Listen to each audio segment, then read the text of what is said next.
Greetings, brothers and sisters. A ton of stuff to get to. We'll start off with Kanye and Kim, and then move forward to the economy collapsing and nuclear war and SNL back and worse than ever. Bunch of stuff. Huge Gaffs from JoJo Magoo and Kamala, knee pads and all of it. So let's start here. Kim Kardashian is in trouble for promoting crypto on Instagram. Kim Kardashian, reality star Kim Kardashian, landed in the middle of yet another scandal this week, but it has nothing to do with her sisters or Kanye or anything like that. Shared in an Instagram advertising the yield-based token Ethereum Max. She didn't let them know she was getting paid. Or she didn't do it with her fans either, but she was, and now she has to pay $1 million in fines. Kanye West makes runway debut as model in mud-filled fashion show. So I covered this mud-filled fashion show on my other channel, Epic Day there, in terms of the Apocalypse Now channel, and Hollywood celebrities dropping like flies, a lot of weird stuff. But this is Kanye playing this music, and there he goes, walking in mud, wearing one of those things. Here's the page 6 version. Again, I guess anybody can do it. It's just walking. You put on clothes and you just walk. It's all it is, right? The modeling industry is so twisted. I covered, like I said, this weird mud show that they did. UK scraps tax cut for wealthy that started market turmoil. And this is the new prime minister and the minister of finance, and they got issues because their pound has plummeted, their economy's in the tank, and they got a new king, King Chucky, and everything's going south for England, and we'll come back to that with Putin and energy and the pipeline. So then there was this. VP Harris slammed for saying hurricane aid will be based in equity, which it's a live feed, and there's just like, this is going right now. And then there's a problem. It's like everything else. It glitches out with Kamala. There's no question. We are living in an unsettled world. Yes, we are. Unsettled. This isn't even the gaff part. Things that we long took for granted are now up for debate and question. They're just up for debate and question. We don't even know anymore. You look, for example, at Russia's unprovoked war in Ukraine. Up for debate and question. We thought it was pretty well settled, the issue of territorial integrity and sovereignty. Exactly. We thought it was settled. We were like, hey, this is settled. But no, Putin. And now that is up for some debate given what's happening there. We look in our own country. We thought, surely with the Voting Rights Act and all that it stood for, we assumed and thought the issue of voting rights in America was settled. Exactly. Even though there's a documentary back before the election from HBO that was left-leaning, Democratic-leaning, liberal-leaning. Amy Klobuchar was in it, one of your supporters and candidates that was running against you, and all these other people. We're talking about how electoral integrity was lost. It was called Kill Chain, but then after the Trump debacle, everything's fine, right?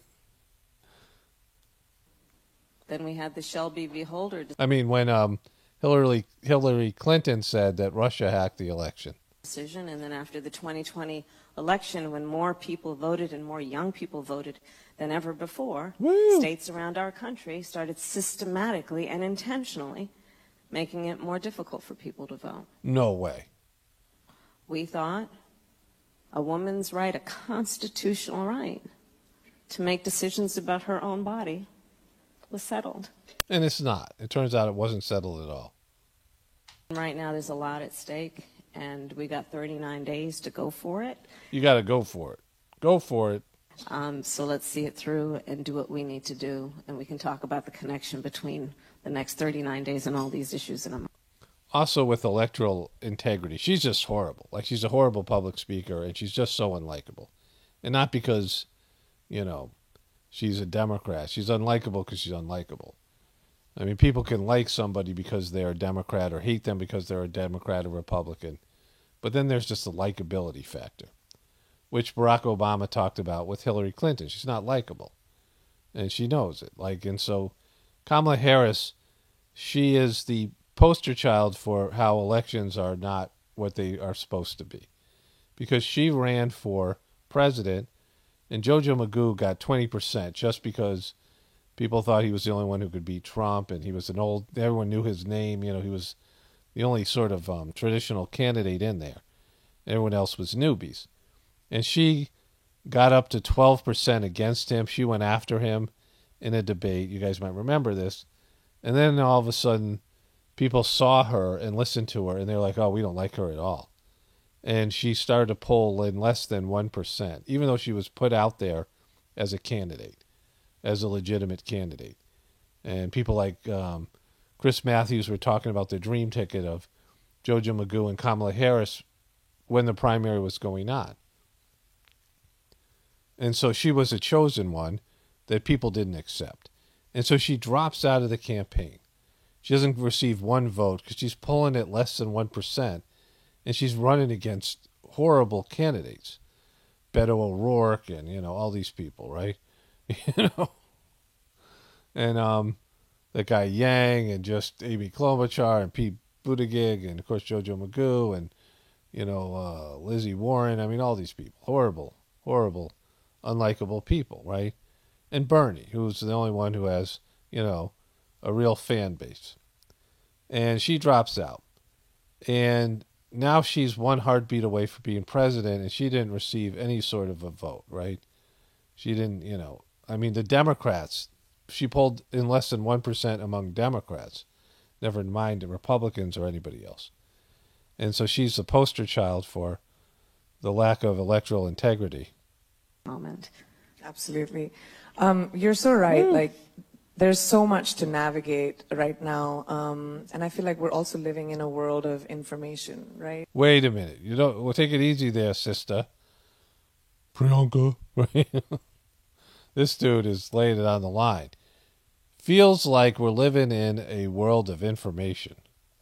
Where about 20 years ago, we might not know about so many issues around the world versus now and the generation now. Wow, what brilliance. So this is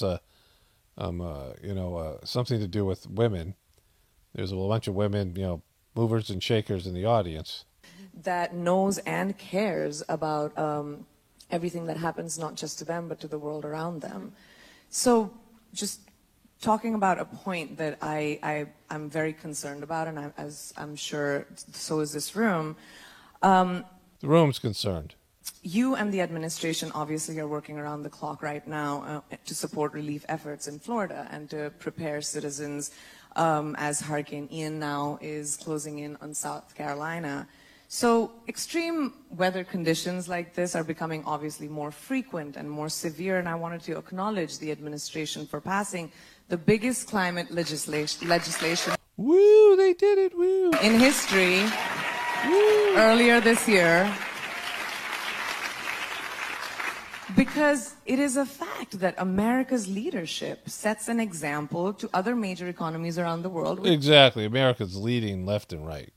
Which are truly dragging their feet when it comes to doing their bit. So can you talk just a little bit about the relief efforts, obviously, of Hurricane Ian and what the administration has been doing to address the climate crisis in the States? And just a little follow-up, because this is important to me. We consider the global implications of emissions, right? The poorest countries are affected the most. You guys care about the poor so much. You wealthy celebrities and knee pads, her nickname is Knee Pads, Harris. They contribute the least and are affected the most. So how should voters in the U.S. feel about the administration's long-term goals when it comes to being an international influencer on this topic? I'm going to unpack that question. I'm going to ask you Here comes the cackle. like packed and loaded questions Boom. because I've been So doing a little bit. You let it loose. First of all, again, thanks to the leadership in this room, which were part of the propelling force in the 2020 election, so that we could actually be in office, because one of the requests, dare I say, demands of this group was do something about the climate crisis. And so we were able to be elected, thank you, everyone here, and then have the, and have then $370 billion in the Inflation Reduction Act dedicated to address the climate crisis. No way. Amazing. Not only because it is a crisis, as evidenced, as you've mentioned, by Ian, by the wildfires happening in California, the floods, the hurricanes, but also because of America's leadership and what it should. They were just so good. People look at us and go, look at those leaders over there. Should be globally on this issue. And so that has happened, and it will propel a lot of good work. The crisis is real and the clock is ticking. It's ticking. Tick-tock, tick-tock, MNFer. And the urgency with which we must act is without any question. And the way that we think of it, and the way I think of it, is both in terms of the human toll, and I know we are all thinking about the families in Florida, in Puerto Rico, with Fiona. Exactly, everyone is. She's just thinking about those families. JoJo Magoo is thinking about those kids. You just can't stop thinking about those kids. And what we need to do to help them in terms of an immediate response and aid, but also what we need to do to help restore communities and build communities back up in a way that they can be resilient, not to mention adapt to these extreme weather conditions, which are part of the future. On the point that you made about disparities, you know, when I was district attorney of San Francisco. Knee pads. I was elected in 2003. Knee pads. Started one of the first environmental justice units of any DA's office in the country. Yes, you did. You did that, knee pads.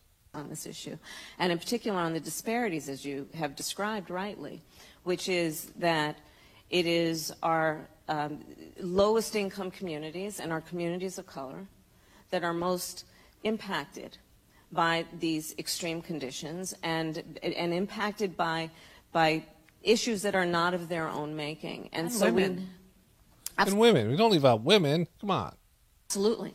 And so we have to address this in a way that is about giving resources based on equity, understanding that Gavlawi is saying a shockwave to the people of Florida when they realized what she was saying here.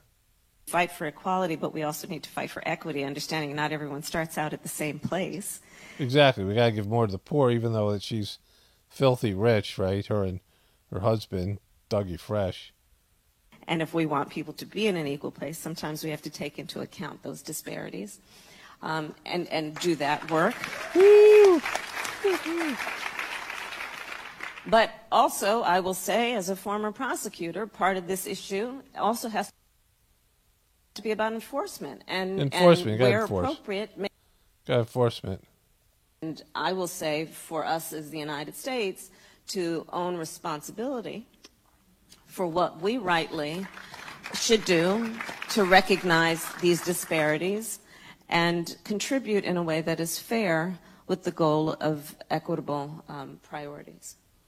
Okay, so this, again, people in Florida went nuts when they heard they were going to give away their, the bailouts that come from these disasters, right? Again, these corporations and all these people go in and take government money and the people get very little, all this stuff, right? But when they heard this, right, they went nuts, and the administration had to clarify because Kamala's a dope. Okay, so Saturday Night Live is back, and they have a new cast, right? And just a bunch of well, let's just get through it here. Heartbreak feels good in a place like this. Heartbreak feels good in a place like this. So this is supposed to be Nicole Kidman. She did an ad some time ago for AMC, and they do a spoof on it. Our heroes feel like the best part of us, and our stories feel perfect. And powerful. She goes full demon here. Because here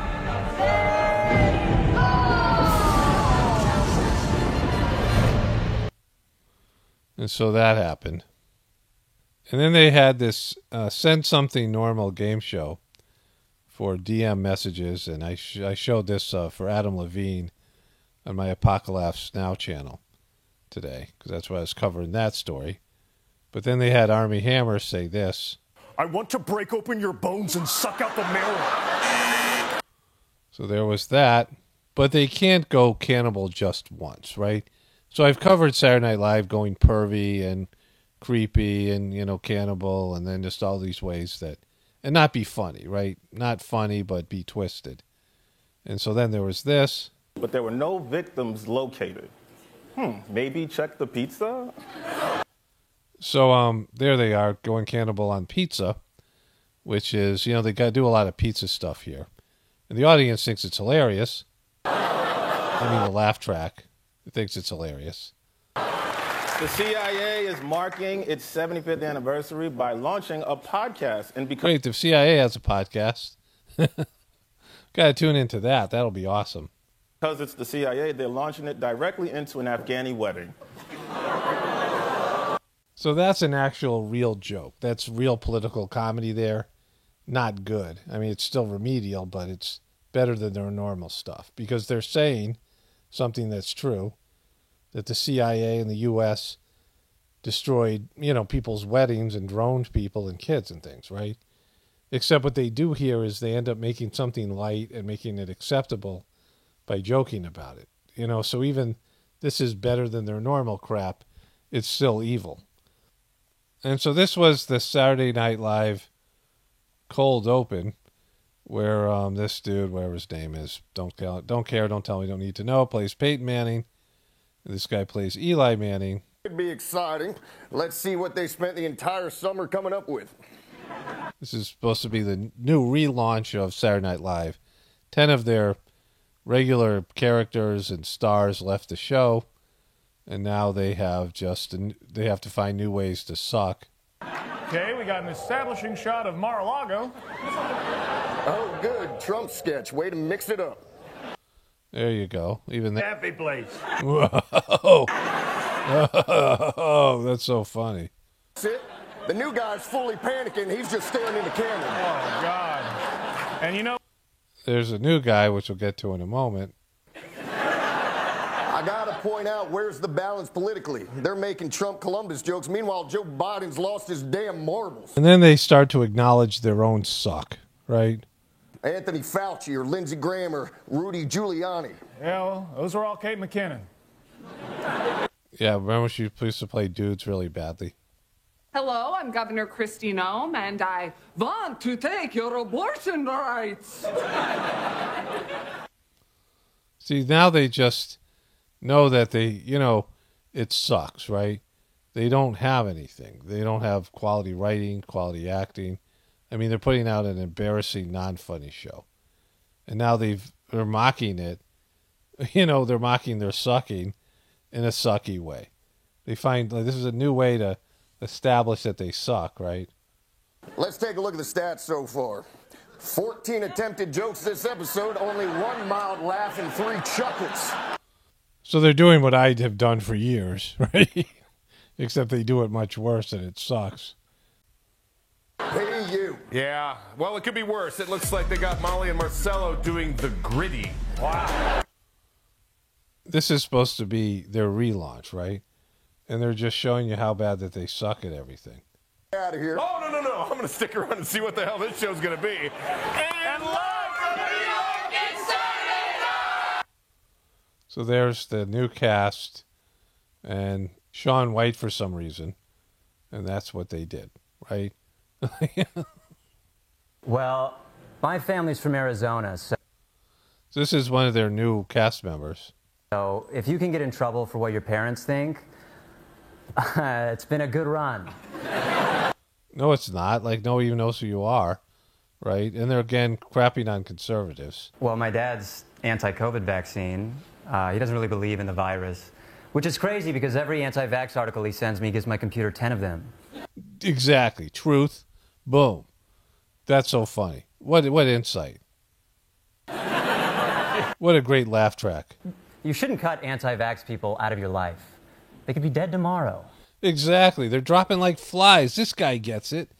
These guys are dropping like flies. The audience gets it too, the laugh track at least. So the insight is incredible. Spend time with them. Call them. Get in the will. Wow, this dude's smooth. He just gets it, right? Wow, this is wonderful. So I don't want to say they stole my bits because I don't think they watch my, whatever I do here. And, there's lots of people that have a same sort of thing going on there. But this is them doing the same bits. The first one is they mock Saturday Night Live, which I've been doing for years, as being not funny, ignoring JoJo Magoo. I mean, all the things that I've been saying and other people have been saying for years. And now they're saying it because they don't have anything else, right? But to clown themselves. And then, of course, this is a dropping like flies thing he just said, right? But he's got he's got everything ass backwards. And this guy who's, very effeminate dude here. And so, this is what they're doing. They're just trying to steal our stuff. And when they do, they still make it suck even worse, right? Because they can't do it. Like, they just suck so bad. And then I'm just going to go randomly through this. They decided to do a sketch called Charmin Bears. This dude gets into college, some sort of poop university. It's a sketch that's 4 minutes and 39 seconds long, and it's got pretty much all poop jokes in it. And you are getting that BFA. I don't want a Bachelor of Flushing Arts. Whoa, that's so funny. Does everything in our lives have to revolve around going to the bathroom? Yep, it does. I want to dance, Mama. I want to dance. Wow, that's funny.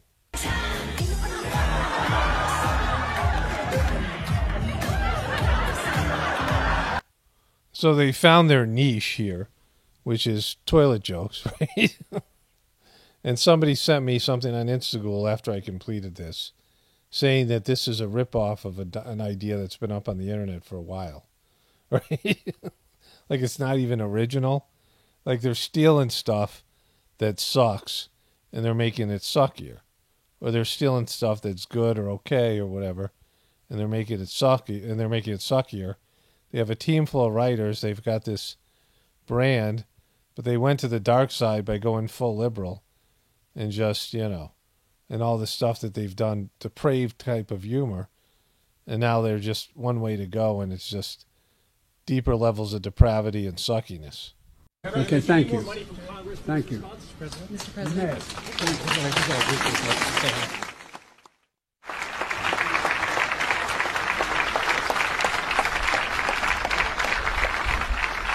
Okay, thank you. So what happens here is this woman's gonna reach out for him because it's FEMA. This is supposed to be about, what's happening with FEMA and the relief effort in Florida. And he goes wandering off again. He reaches out and goes, stop, Mr. President, please stop. Don't go over there, which he always does. Now, recently, he wandered around. He turned his back on the audience. I showed you that, a clip of that. And then there was another time he wandered off stage at some forum. I mean, he's done this recently, maybe 4 or 5, 6 times. I think I've covered all the ones that I've seen, but there's probably more out there. And then he also did this during the campaign. On the debate stage, he wandered off. He turned his back to the audience. He just started wandering off because he's senile. And what's great about it is Kamala Kneepads Harris is a disaster, right? And she says stuff like this. So the United States shares a very important relationship, which is an alliance with the Republic of North Korea. Yes, that's right. She said it. The United States shares a very important relationship, which is an alliance with the Republic of North Korea. And it is an alliance that is strong and enduring. She said that while she's in South Korea. She just has to know where she is. And she has to just know the country she's in, which is South Korea. And, she's a professional politician. This is her job. She doesn't have many skills. I mean, Deep has. But this is, you know, look at this gaff. And so JoJo Magoo's wandering off on stage, but this is the person who's behind him protecting his job. He should call her job security, because she makes these gaffes and she doesn't have this senility excuse, and she's even less likable. One of my viewers sent me this. It's called The Brief Disagreement. And you can find it on YouTube. It's about Cro-Magnon men. Well, you can see it for yourself, and it's kind of interesting. It has a kind of almost predictable ending, but it's still good. Bill Gates says political polarization may bring it all to an end and even could lead to civil war. And he said this at he was the keynote speaker at the conversation at this year's Forbes 400 Summit on Philanthropy. And the video hasn't come out yet, but I'm sure it will. But he's predicting that polarization may bring an end to it all and lead to civil war. Which Bill Gates says that he's, always late to the party, but he'll take credit for his vision. Russian pipeline Nord Stream 2. Shock and awe, who attacked the Nord Stream pipelines? My wife was telling me about this the other day, and I went to look it up. And there's a pipeline that is feeding gas to Europe from Russia. And if it goes down, Russia and Europe will both suffer. And so neither one of them would want to do this, right? At least in terms of the interest of their public. Putin himself has accused the United States. Putin accuses West of blowing up pipeline as Europe steps up its vigilance. The suspect with the most motive would be the U.S. and Biden. And this is more, them provoking World War III. Okay, so I have to go make dinner, and I had these other things. I didn't get to everything today. There's a speech by Putin. I want to cover some of that. And then, World War III and nuclear war is now more of a reality than any time before. Of course, there's those whispers of the brighter world messages that I've read that are, talking about this is going to happen. And it is something that was always going to happen. It's part of a plan. It's part of a divine plan. And it's where the world gets wrecked by a series of man-made catastrophes and natural disasters and things to bring in like the next yuga. But I want to cover that tomorrow. The economy, all these things. I mean, it's getting more and more apocalypse out there every day. And there's some things to do with Bill O'Reilly. Bill O'Reilly, he like he sucked. I never liked that guy. He's a real a-hole, but he's admitting that the news is dying, like it's over. Because it is, right? And so all these institutions are crumbling right in front of us, Saturday Night Live and the rest of these things. But like I said, I have a long narrative to do with that. I just don't have the energy and time to do it today. But, I was doing less content. I still got some content up. I'll explain more about that next journey thing or whatever. Wasn't any kind of a big deal, but, and I'm still going to take breaks or whatever the next, couple of weeks and things like this. But after I did that, just like 2 days of all this stuff, if you see my video today on the Hollywood celebrities dropping like flies, and I had to cut something out of that as well. There's a whole big Rachel Nichols thing I'm going to do with that tomorrow. And so, there's things already building up from today. And just skipping one day with that, and then on this channel as well.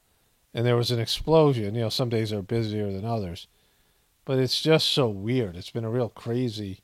I mean, just think if you watch both of my videos today and the stuff that's in them and how weird it all is. There's about 4 or 5 weird stories on my other channel, and then all the stuff today here.